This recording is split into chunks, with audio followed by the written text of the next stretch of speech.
traced back to just a little this way. Okay. Now, Ladies and gentlemen, this is the beginning of the Valentine Day celebration. All the people concerned are here. We counted the noses, and we're going to hear a little speech of some sort. no, we're not going to hear speech. You're going to tell us We're gonna about talk. some things. Okay. Johnny, That's why I don't want you looking at the TV. I want you to just talk. Well, I have to look at TV. I'm looking at this camera. Yeah, we'll see. I'm going to... And I'm looking this way. I'm looking at the TV. Over here, I'm looking at the camera. Okay. Okay. Now, all right, now, You don't want my shoes in there. well, we can... Those are good shoes. Yeah, we can go anywhere. All right, look, it's, It should work. what is it, February the 15th? No, I don't know. It's 15. Well, it is the 15th, 1988, and we were talking, and you were telling me about... Papa was living with a family that had kids in school, and he paid them for a week's stay, for his food, place to stay. He also paid him for feeding his horse, because he rode a horse. When he went home, he'd ride the horse home. And so This was near Palestine, or... this is, Now, where, see... I'm going to say it's near, probably near Elkhart. I don't know the exact place. So Papa was living at this one place, had lived there some time, and the kids were very rude at school to him because they knew him, ate dinner with him, supped with him, etc. And he couldn't control them. So he told the fellow and his wife that their children were very rowdy, and he was having trouble trying to control them. And the guy said, "Oh, you're just partial to my kids. You're taking advantage of them." So Papa tried to explain to him. Well, one thing led them to finally Papa says, "I will move." He paid him what he owed for the rent, the horse, and so forth, and found another place to live. And where the new place he lived, he had about probably a mile and a half, 2 miles to get to school. So some of his friends come and told him, said, "John," he said he's going to kill you. Said, "You better talk to the sheriff, get yourself some protection."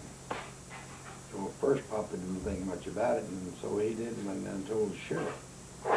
So they gave him a permit to carry a gun.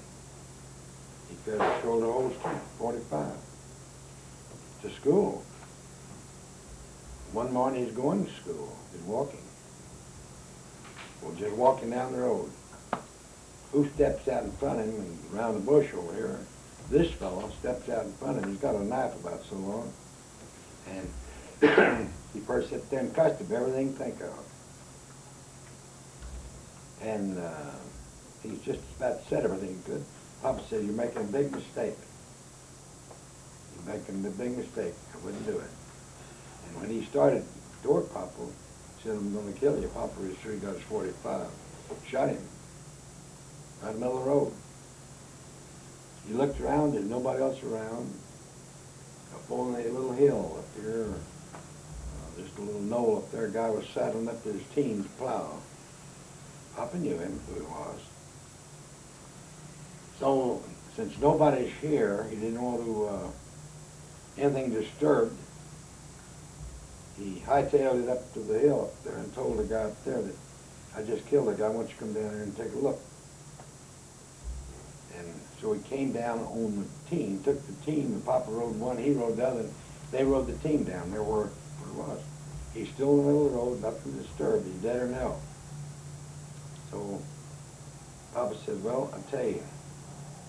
He said, "I think probably if you'll stay here with this body, I'll go and tell the sheriff, turn the gun in, tell him what I did." He did. He went and told the sheriff came out there, rode his horse out, and the guy stayed there till he come out and picked him up, and the sheriff was satisfied. So they fined Papa $1. Said, "We gotta clear their books." So Papa had to pay $1. So Let me go back. I want to ask you something else. Tell me about the Grays. Who? The Grays. Gray, the... Flora Gray and Oh, Flora Gray? Grandmother Gray. Well, Mama was the oldest child. Mama's Flora. Mm-hmm. She was the oldest child, her Gray family. They were Now what her? the oldest child in her family. Papa was the oldest child in his family. Mm-hmm. He was two boys in Mama's family. One at the top and one at the bottom. There were two boys in Mother's family. They were at both the middle. Mother was the oldest child. So Mother and Daddy went down and got Mama and took a ride in the wagon, and they had a buggy. That's where they went. And they got married, and they went to Galveston on the honeymoon. They were in Galveston 1 week before the Galveston flood. Mm. 1 week before on the honeymoon. And they were fortunate they weren't there. A lot of thousands of people drowned, everything in the flood. Papa was, at the time, I think he was teaching school. Now when were they married? About 1900, 1898, and then 1990. Okay, around. Gilbert was born in 1902. Okay. Gilbert was born in East Texas. And Papa was teaching school and had a gin, cotton gin. Okay. And after that, Papa thought, Mother, he sold the gin. He thought it'd be better that they move out of this area where Now wait, was he married then? Well, he and Mother married, right? were they?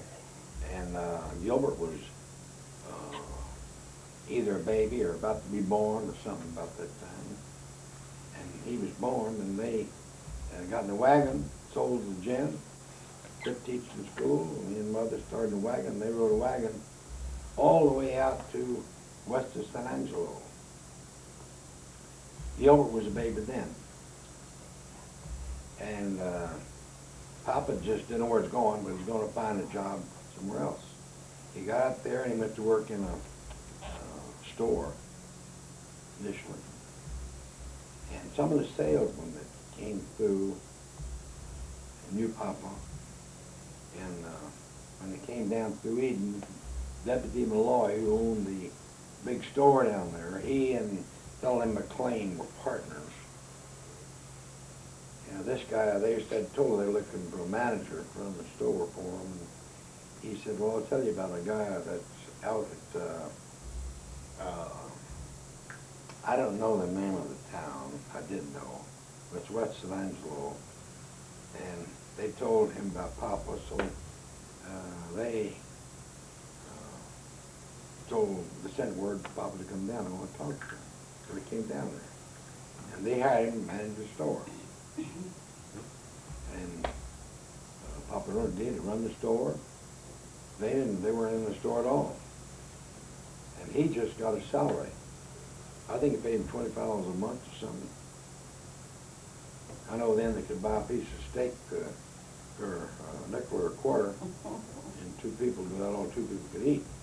So it was cheap. Yeah. So Papa would do his work and go home, and so he finally expanded the store into ladies ready to wear. He didn't do that before. It wasn't before that. They had groceries and a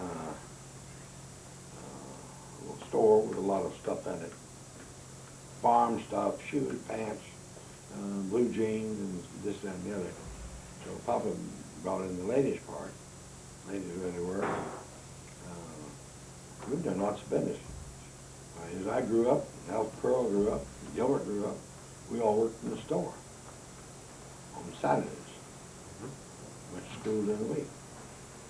And Gilbert finished high school as a salutatorian. He was not the valedictorian, he was salutatorian.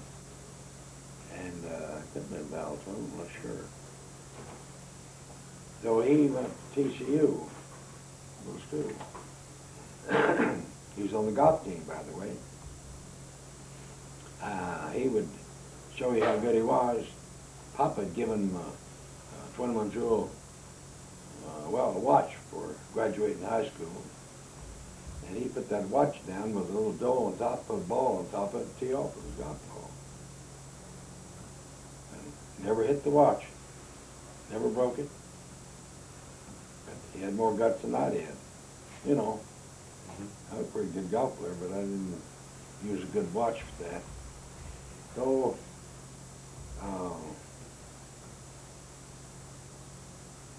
Yeah, Al he was in school 4 years, and about the last year, I guess he was in school, Al Pearl went to TCU also. And Al Pearl was born 1907. Joe was born in 1902, so he was 5 years older than she was. So he was probably out of school before she went, but she went the next year probably. Al Pearl excelled in the piano, played all kind of classical stuff. She took it all her life, nearly. And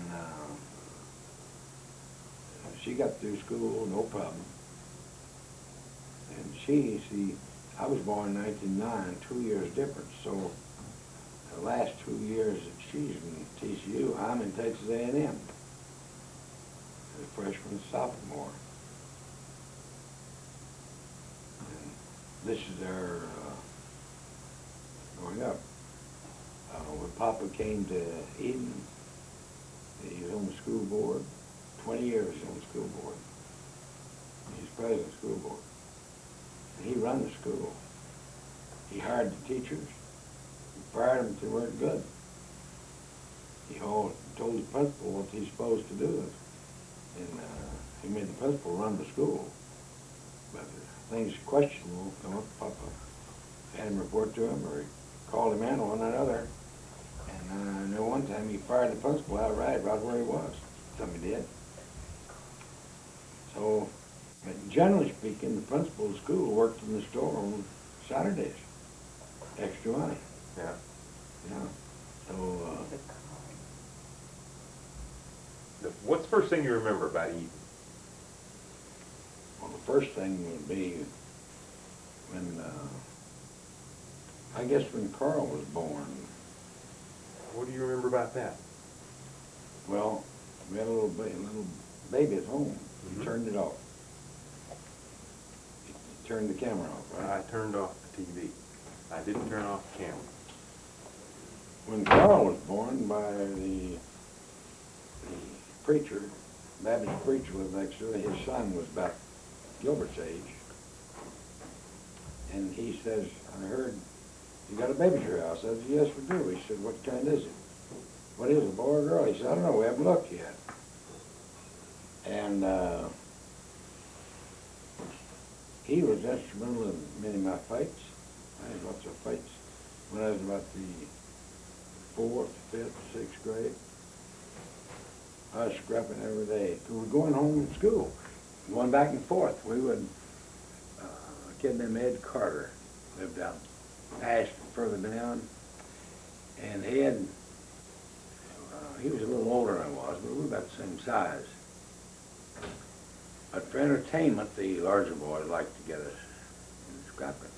And one way or another, next thing you know, we probably got some good voice in there. Anyway, but we scrapped back and forth for baseball and everything, usual things.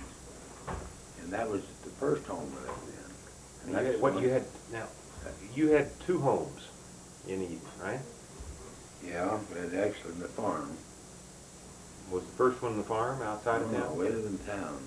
Yeah. That's where I lived, and I burnt the barn down. You burned the barn down? Burnt the barn. When I was 5 years old, I went out and decided that I'd go out the barn and clean up the hay that's on the ground.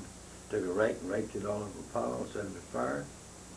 Wind whipped in, had a live hog or dead hog hanging up in there, been killed, saddles, harness.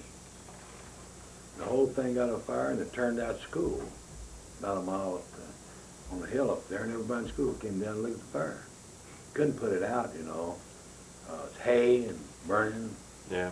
hell of a blaze, and everybody's asking me, what'd you burn the barn up for? I said, I was cleaning up. Papa says, that's all right, he was cleaning up. My dad never said a word to me about it. They asked me, what'd your daddy do? I said, no, he did nothing. They thought I would get a spanking. So he took up on me, and we burned up the harness we had for several horses.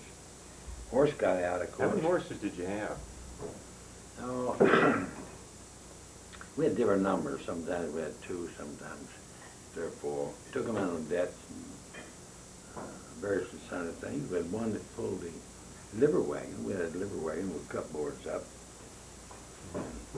Gilbert got in one day, and well, Alf Pearl and I got in there. Well, Gilbert was watering the horse. And he broke loose from Gilbert, went around, around, around. About the 3rd time we went around, right turned over on top of us. And then he drug it off of us. And we weren't hurt.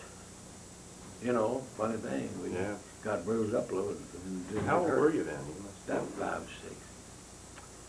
And, Now, Granddaddy was, he was a merchant. yeah, What, we bought the old Debbie T. Malone building. About 150, about 150 feet, about 200 feet size.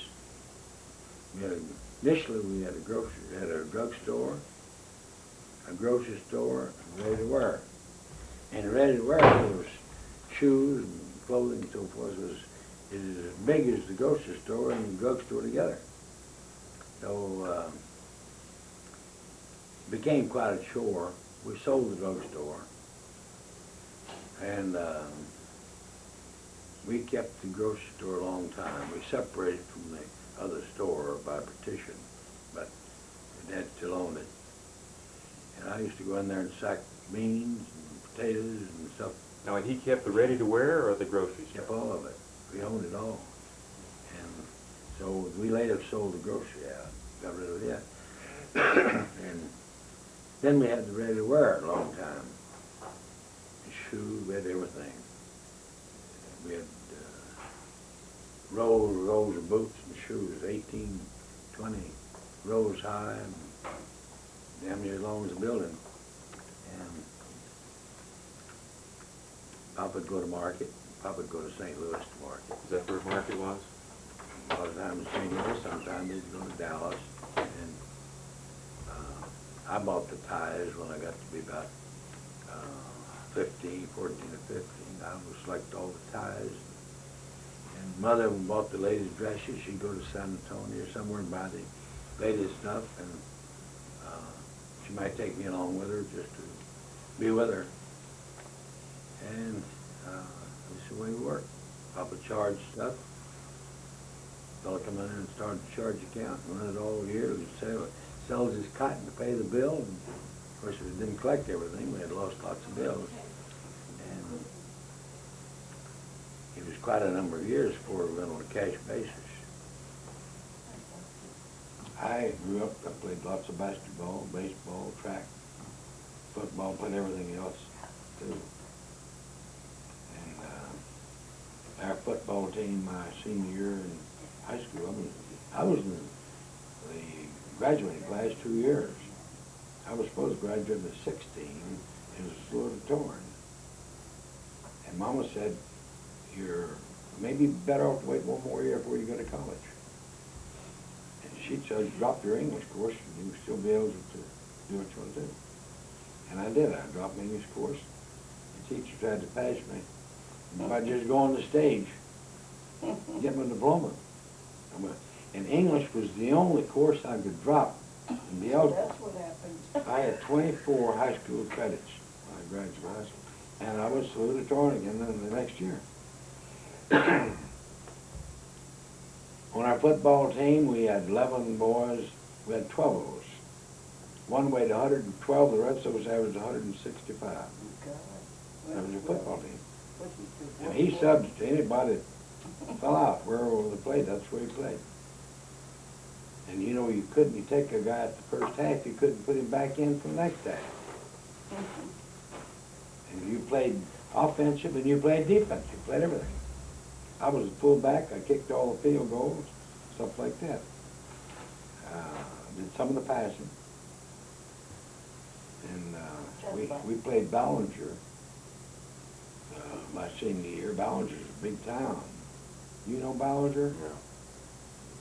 Well, Eden's 2,000 population there, less one probably. Ballinger had about 25 or 30,000. And they had a good football team. The guys up there knew they were good. So we had a game with Ballinger. As we left home, drove up in cars to play, everybody at home was giving $20 and betting 2 to 1 if we lost. Well, they had a kid named Nick McCarver playing quarterback. He later became all Southwest Conference. It's Howard Payne College. Well, Nick was backfield, and I was defensive full. I'm backing up. We beat them 14 to nothing. You wouldn't believe it. And those guys were crying like babies over there. Earl Rudder was playing tackle. And he boo-hoo, said, I didn't do my part. And he cried like a baby. I never forget that. They weighed about, I guess Earl must have weighed 200 pounds then. Fat and fluffy. And we had a lot of fun. Well, Earl was at Eaton now. Huh? He was for Eaton. Where was Earl Rudder playing for? Eden. Okay. Oh yeah, he was one of our 12 players. Yeah. And we played Rochelle. Rochelle's a little bit bigger than Eden at the time, and we beat their butt. They had some rough and tumble.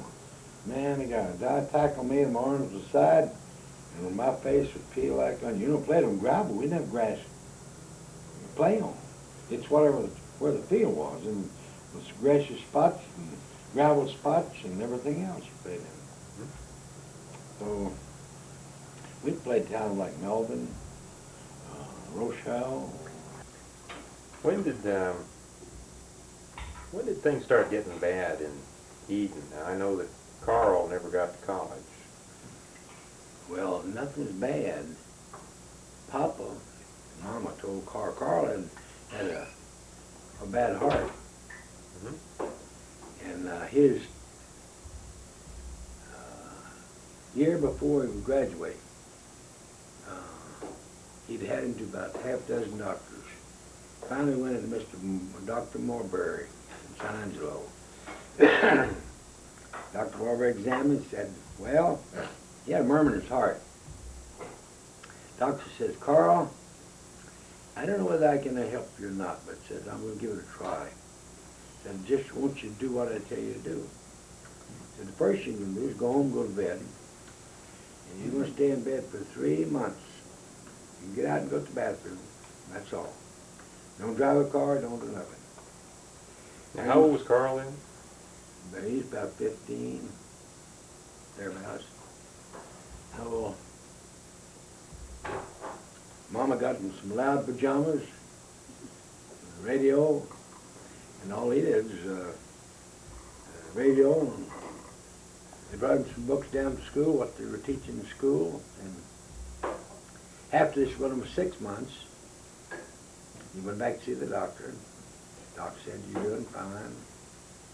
Gave him medicine to take and so forth, and said, see me another 3 months.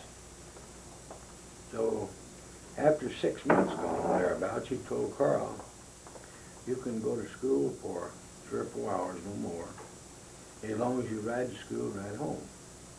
So Papa gave him a car. He'd ride to school, ride back. He'd go down in the morning, and you about 9 o'clock, 12 o'clock, he'd be back home again, back in bed again. So, come his senior year, mind you, he'd already been practically a year in bed. So, doctor told him, said, you can go to school 4 hours a day and come back home. See him in 3 months. So, can you got it? I'll get it, honey. So, he went to school in the morning. The teachers managed his classes so he can take the 4 hours he needs to graduate. And he finished out the year, just like that. After that, he went back to see Dr. Moore. He says, Carl, he says, you can walk around, do normal things, don't run, don't do this, don't do that. And in general, don't do any work, but you can lift little things and what comes about and so forth. And she's come back in 6 months. Shouldn't be one shoe. Okay. So we moved back in 6 months. So he said, Carl, you're all right. Anything other than real hard labor, do what you want to do, go about your business. He said, you have no problem with the art. So now Mama and Papa told Carl, thing about AM, they haze you down there. And oh, when I was schooling down the hazing, man, they beat the shit out of you. Got a baseball bat split down the middle and take it just as hard as they can hit you. 3 or 4 times. If they hit, we had some kids hit too high, hit the top bone. Yeah. One kid paralyzed from other things. He had lots of trouble in school. So then he, with a lot of anybody catch haze and get kicked out and so forth. That just puts the squeeze on it. Still some haze went on anyway. So Papa said if you don't go to school, he said, I'm just afraid you'll kill you. He said, I'll put you to work, I'll put you in business, and we and I will go in business together and we'll get you started. You'll be just as well off and you'll still be living. So Carl said, all right. So kind of agreed not to go to college on account of the hazing, so Papa put Carl, he and Carl and she finished together. How'd you happen to go to A&M? Well, Mother said she wanted me to be an engineer, a textile engineer. Well, I didn't know what a textile engineer was when she first told me. In 8th or 9th grade, and she wanted Gilbert to be a salesman or something. She had a goal picked out for us, and we just never deviated. I went to A&M, I just took textile engineering, without knowing what the hell I was learning at the time, you know. And so I went down there to take, our school was not affiliated. So I had to take entrance exams to take A&M. I had to go down there 2 weeks or something before school started and take exams. One of the exams was in judging livestock. That was Believe it or not, this is the correct. entrance exam. Yeah. Yeah, they took me out, one of the professors out there, and see, I was on the livestock team at Eden. I went to Fat Stock Show judging beef, and I knew a little about it. I knew what was loin and what was this, that, and the other, and where to pick out the good spots and so forth to get a good square cow and so forth. Anyway, he took me out there and showed me a bull. The funny thing was, he says, this is the grand champion of the Fat Stock Show this year, so why don't you tell me something good about him? I couldn't have said nothing bad. I had a cinch. If I could just point out some places where he was good, you know, I would have it made. I was there about 15 minutes. He said, yeah, you terrific. That's, you're through. And I got a credit for it. I don't know, I took math, I took algebra, and English. Never was good in English. But I took the exams they gave me, and I got myself 16 credits, examinations, and I was accepted. And I tell you, they weren't easy. You know, entrance exams are not easy. I don't know if they were then, they were tough then. And the kids that went to the entrance exams today, I'm sure it'd be the same situation. Because you didn't have any written Bible and nobody helps you. My roommates were George Holloway, Sam Montgomery, and who was the other? Oh, Bill, can't think of his last name. Anyway, two boys from San Antonio. Mm-hmm. And what was A&M like then? What was it like to go to school there? It was a military school. Yeah, all military. Unless you were crippled and you couldn't get in. Nothing wrong with school, beautiful. I thoroughly enjoyed it. I was in the military all the way through, 4 years. Mm-hmm. And You played golf? yeah, played with the bull. Who? Colonel, the full military colonel was down there at the head of all the military. And I beat his ass and he didn't like it. He ground his club in the sand trap. And I said, you can't do that. He said, oh, this is no more sand trap matters than grass green. I said, the rules are that the sand trap, you play the sand trap. And we were on the 5th hole. We played one more hole, took us back to the clubhouse. And again was though. See, I had a match. And the bull and the pro came out and said, we want to play y'all.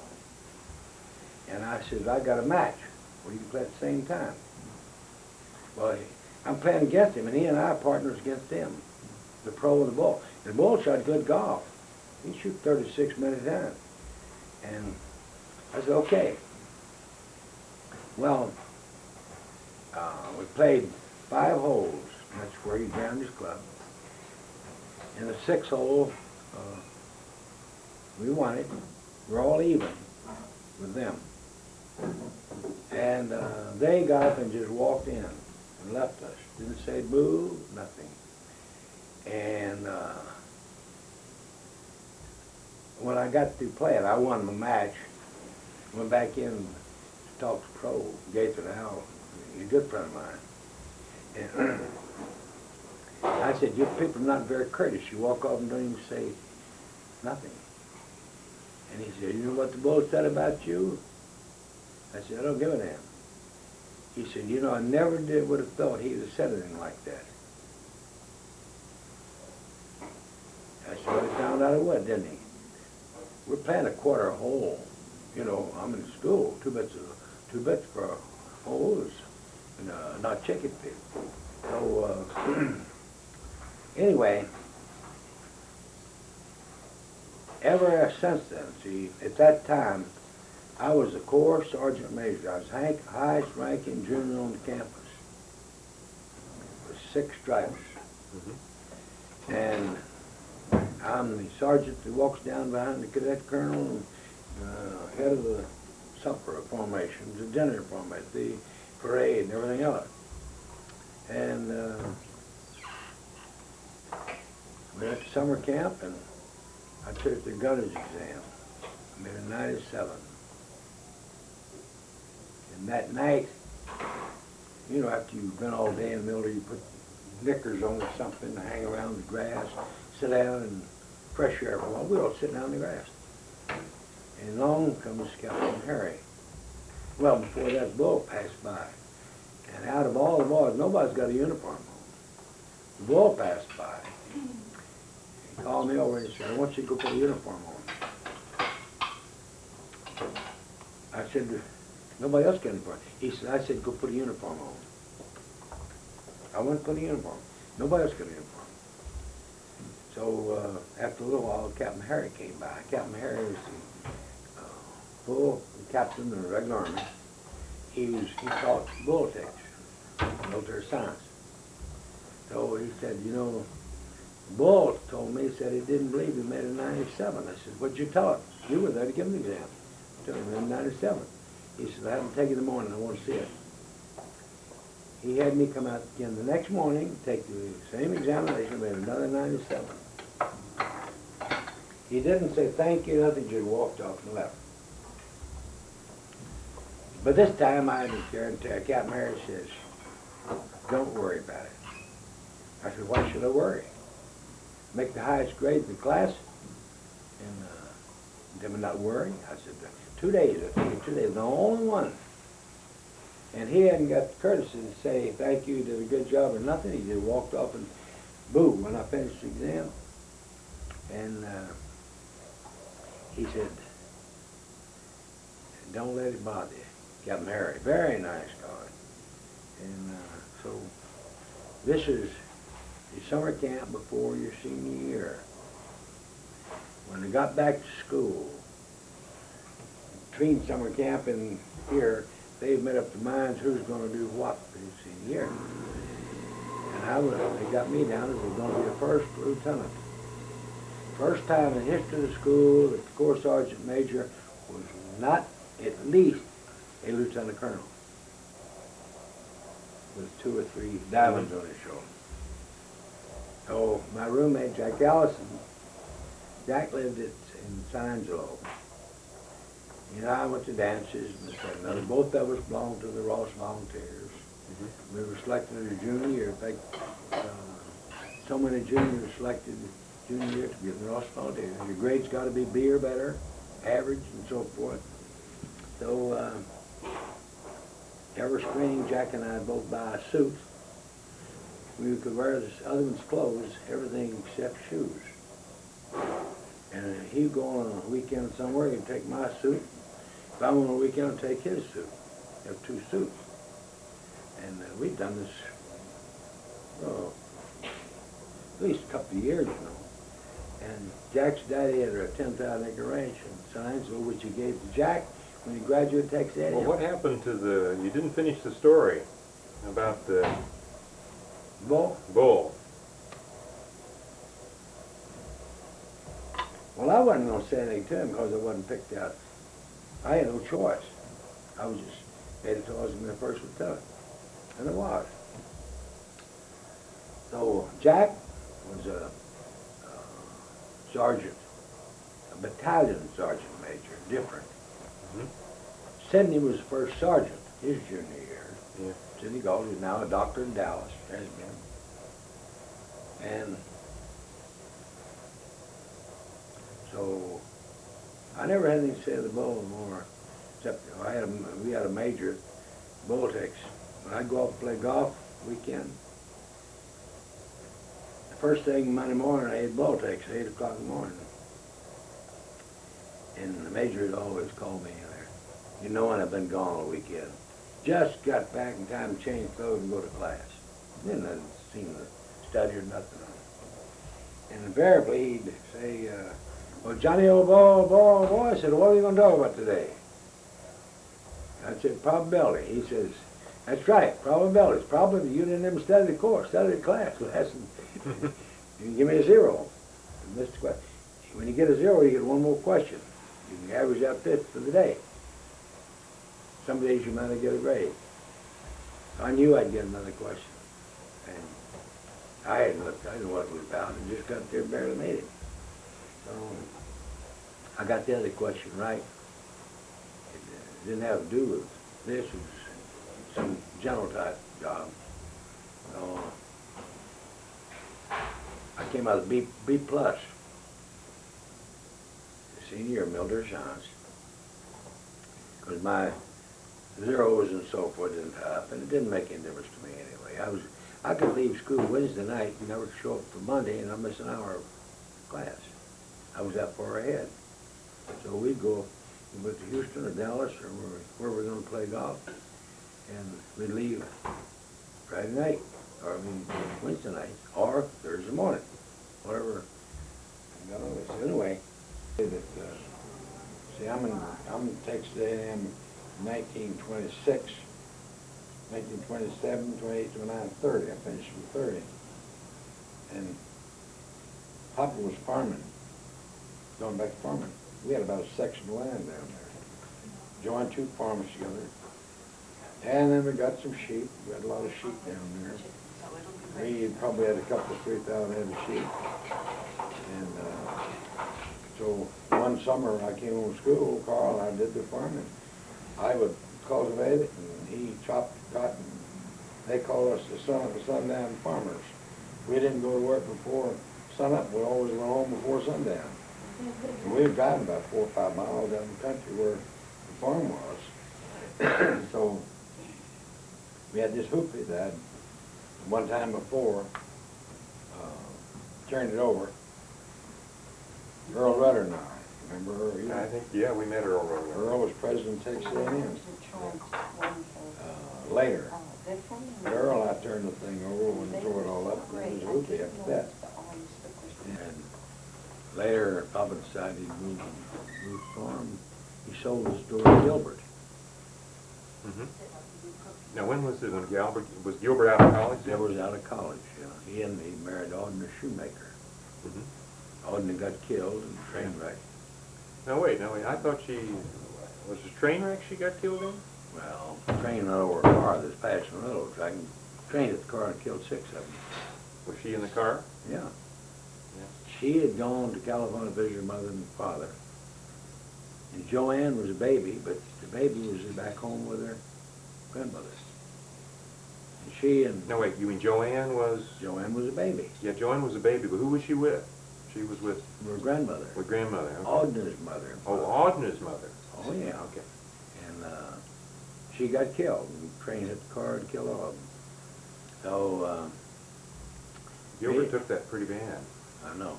Mrs. Shoemaker called Gilbert. And Gilbert talked to Papa. So Papa says, what do you want to do? And Gilbert said, well, I think I'll bury her in California. I'll bring the baby home. That was Joanne. Now, was the accident in California? Oh, yeah, Los Angeles. Oh, I thought They had that... moved from Fort Worth out to Los Angeles. He was a lawyer. Who's he? Audna's father. Oh, okay. And they had about, I guess it must have been 6 girls in the family, a whole bunch of them, girls. Yeah.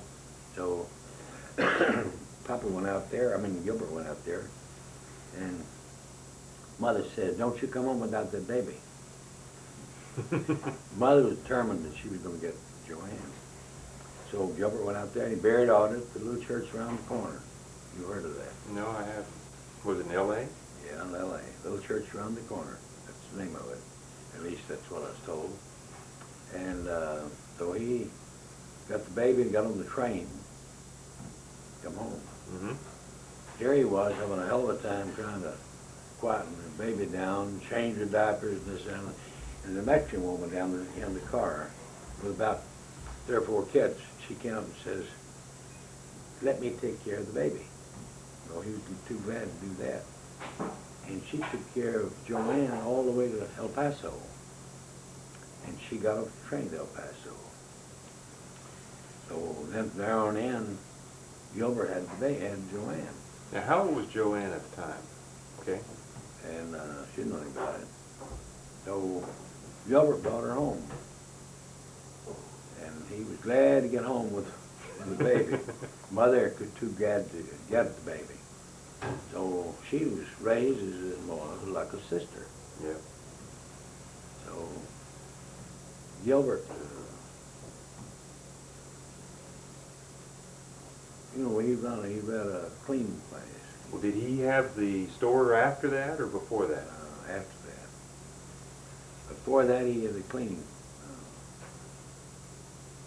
drying, cleaning pants, clothes, everything. Yeah.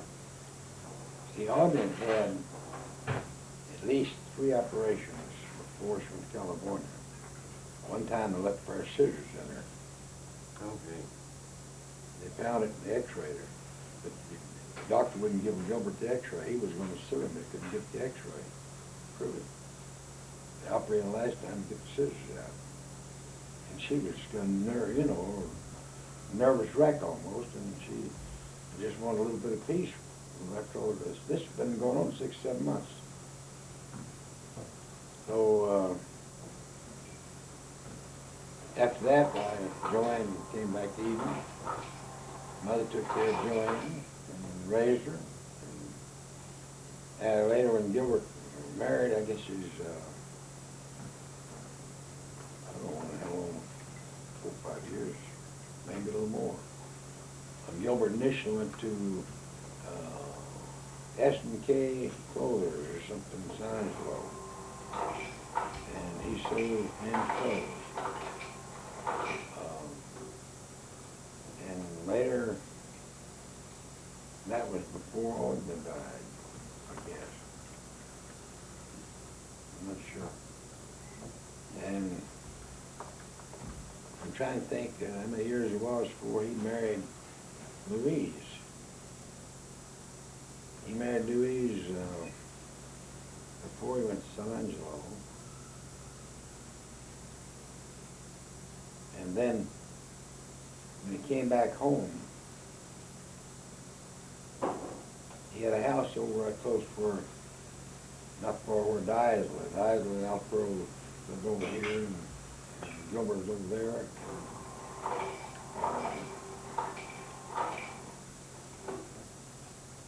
I know it's maybe about this time that he took over the store. Papa decided to let him have the store, just sold it from a creditor, or whatever you call it. He didn't have money. Papa paid for all the hospital bill in California. So he and Louise got married, and he then decided they wanted Joanne to live with them. I'm trying to think how old she was. She would know, probably. I don't remember. I'm gonna say she's probably 7, 8 years old. I'm not sure. And if you ever get a chance, you can ask her. She knows. And she went to school, grew up like everybody else. Meantime, Gilbert was running the store, and he wasn't watching business too well. He was doing a little gambling on the side, and I wanted to gambling. I went over and came home from college one time, A&M, Texas A&M. He wasn't at the store. I asked Louise where he was, he said he's down at the house. I went down to the house. He and 2 other guys were shooting dice, head on. Must be shooting dice, $500 to $1,000 a throw. That's a lot of money. It was then. But money didn't bother Gilbert. He was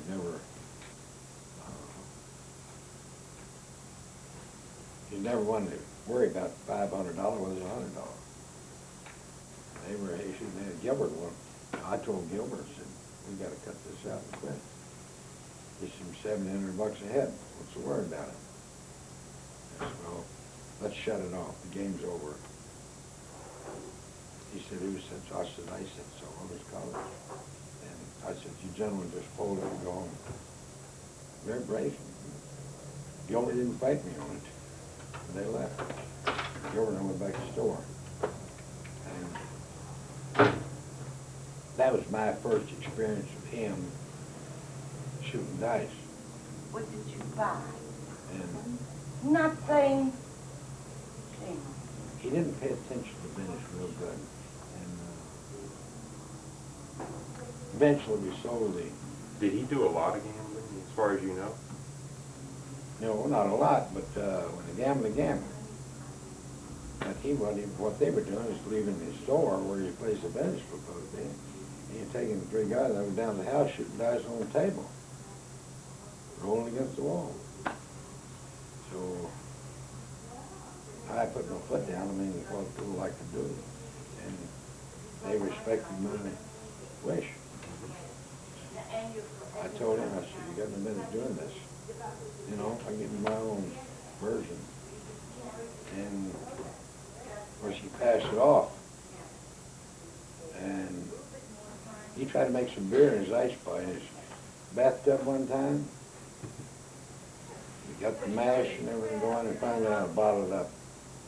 He got about 8 or 10 bottle in the closet. Had it there at all. Boom, boom, boom, boom. Tops are all shooting off the beer. Homebrew. When did everybody move out to New Mexico? Well, they moved out to New Mexico about, I think he's probably my senior year of college. Papa drove the sheep about 2,000 miles, you know, where they went. They drove about 2,000 head of sheep out to New Mexico. No, I didn't know that. Yeah, Papa did. Carl didn't help much, he helped a little, but he had a Mexican who helped him. And Carl did some. They had to arrange ahead of time to drive the sheep across somebody's land. So they had to cut fences and fix fences and as they went along. Mm-hmm. And when they got out to West Texas... That's all right, Joe. We love your behind. That's all right. Okay, so, anyway, go on, anyway, they had So to, Papa got out in, way out west of San Angelo, further west than that. yeah, In real tough, dry country out there. He found water out there, and so he left the sheep rest for about 2 weeks. Just hang around the water and eat grass, and so it wasn't too good. And so during the time, Papa left the Mexican out there with the sheep and made a visit back home and turned around and went back again. Then they drove the sheep on out to the ranch. Now the ranch in Roswell is 16 miles, I guess it's southwest of Roswell. You go by the air base, yeah, on the south. way out, straight on out. And Papa had an adobe house, walls about this thick. Mhm. In the heat, hot summertime, it's cool. Oh, it's nice. Yeah, so anyway, initially they were still partners in sheep business and a little bit of farming, mostly sheep. And so one year Papa lost 600 ewes in the freeze. Just popped up and froze and just lost 600. At that time, ewes were worth about $35 a head. Another year he lost about equal number of lambs, froze and so forth. So after a couple of years, Papa decided that maybe we had to change our program a little bit. So Carl, let's see if we can find us a farm. They got a guy looking around. They finally found one farm down at Hagerman, about 400 acres. And they found another farm about a couple hundred acres in another place. So Papa agreed to tell Carl, you take the 400 acres, and I'll take the other place. This time Papa's not able to do much, as far as hard work and so forth. He did quite a bit, but not too much. So Carl, Papa's more interested in getting Carl going. They got the tractors and everything to work the farm, and they had 2 big wells on the farm, if I remember correctly. They pumped a lot of water in them. You opened up the electric plug and shoved it in there, water come out about the stream like this. And they irrigated. And Carl did pretty well with the farm. Papa had a little bit of irrigation, not as much. A part of it couldn't irrigate for some reason, but the rest of it, He was on the canal, as I recall. yeah, Papa's almost on the, not too far from the river, Pecos River, actually. I think they were taking the water out of the river, weren't they? May have been. I don't think I know. remember that, I don't know. because I remember, But anyway, I was visiting Carl when he was out to, when I moved from, Well, let's go back to the ranch for a moment. What do you remember going out to the ranch? oh yeah, When did they must have gone out to the ranch, you said about your senior year? I think it's about the year my senior year they moved out there. What do I remember? What do you remember? I'm sure Carl remembers a lot about that. Well, see, Carl, I had the first sheep in the family. I had Polly. When was this? Well, I had Polly about,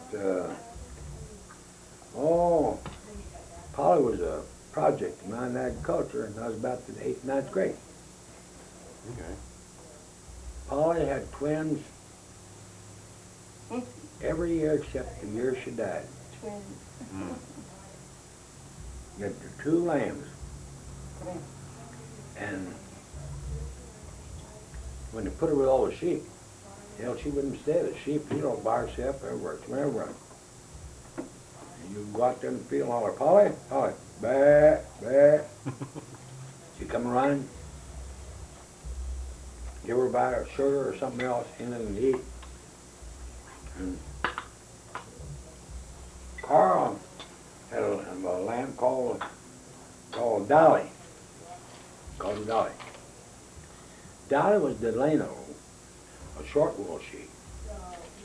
Polly was Rambouillet, long wool. She showed about 14 and a half pounds of wool every year. Initially it was 50 cents a pound. So I paid $5 for her when she was just a lamb. Mm-hmm. So we got $7.50 worth of wool the first year. And she wasn't bred for about probably the third year, as well as I remember. We put her down at the farm with the sheep down there. And even then she wouldn't stead the sheep. She went where she wanted to go. Charlie, come here. But never would, she never got lost or nothing. Yeah. About this time we got a sheepdog. Sheepdog was a real sheepdog. I think they paid $200 or $300 for her, if I remember correctly. And that sheepdog would say, Dolly, turn to the right. Yep, yep, yep, yep, yep, yep, yep, yep, yep. You split them here. Yep, yep, yep, yep, yep. She'd come splitting. Then she'd get after them just like gonna eat them up if they got in the wrong lane and so forth. Absolutely unbelievable. Well, the merchant herder tried to feed her a rabbit. He had one long whip. He'd pop a rabbit, catch him. He'd try to give her a rabbit. She wouldn't eat it. It's cooked. He got to sit down and build a fire and cook that rabbit for her to eat it. That's all she ate. And about a couple of years later, 3 years later, they got bred her, and she had 2 or 3 little pups, 3 pups, if I remember correctly. Cute as a bug. And she'd go under the horses, the pups. Horses raised up, and she's got the pups. The dogs are going to get killed all the time. They got them under the horses. They get her away from the horses. Never did get killed, expecting in the time. I came in one riding a horse in there, and horse stood up on the back feet, and here she is all underneath me. I knew I was going to kill a pup. And they come out alive, all right. But I don't know what happened to the pups. Probably sold them or give them away or something. From there we went out and we shot coyotes, chasing sheep. I didn't do much shooting when I was visiting out there. They were setting traps for coyotes, you know, put a bait in the hole. Yep. And the cyanide, as soon as he pulls on, the cyanide goes in his mouth, he's dead. And, Well, all this time you were still working as a textile engineer? hadn't started to work yet. Well, you had to, because you got out of college when they had the ranch. Well, in back and forth visit, about 300 miles. I used to drive, leave a Saturday night and drive like hell all night, and get home, sleep about 4 or 5 hours, and get up and maybe go to a football game or something with Papa, and leave again at night and drive all night, get back, go to work, and so forth. And even when I finished college, Papa gave me the whoopie. And I drove it about 300 miles to Bonham, where I went to work.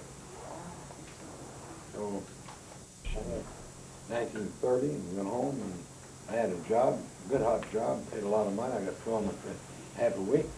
How much did you get? $12.50 No, wait, what were you paying? $12.50 a week? Yeah, and that's for 60 hours.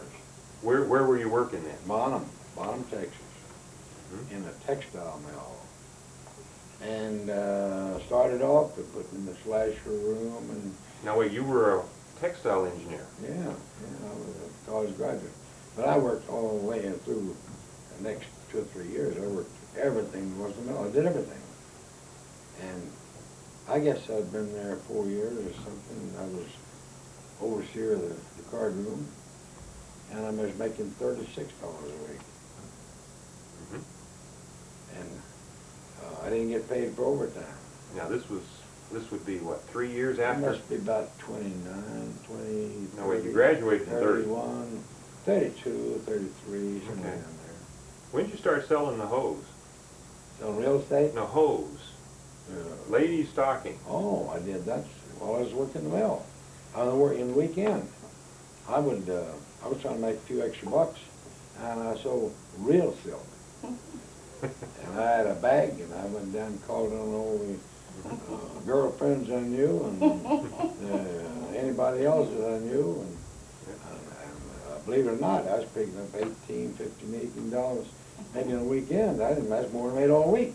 And I was paying $5 a week to eat, $5 a week to stay, and Now, you were living with the Burrows, weren't you? little Burrs, and Burrs, I stayed at their house for about, I don't know how long. But it's hot upstairs, and the fan in the window. One night, all hell broke loose. I heard that fan bum bum bum going down the side of the house. It's still running. And Helen jumped up and said, "John, you hurt?" I said, "No, no, no." And she and Herbert came up there, and the fan is the end of the cord. Yeah. Falling out the window. It was hanging way down there, and I had to pull it all back in. It's still running. And settled in. Where did you, when you were down there was a group of you that used to play cards. Oh yeah, that's later. Later. That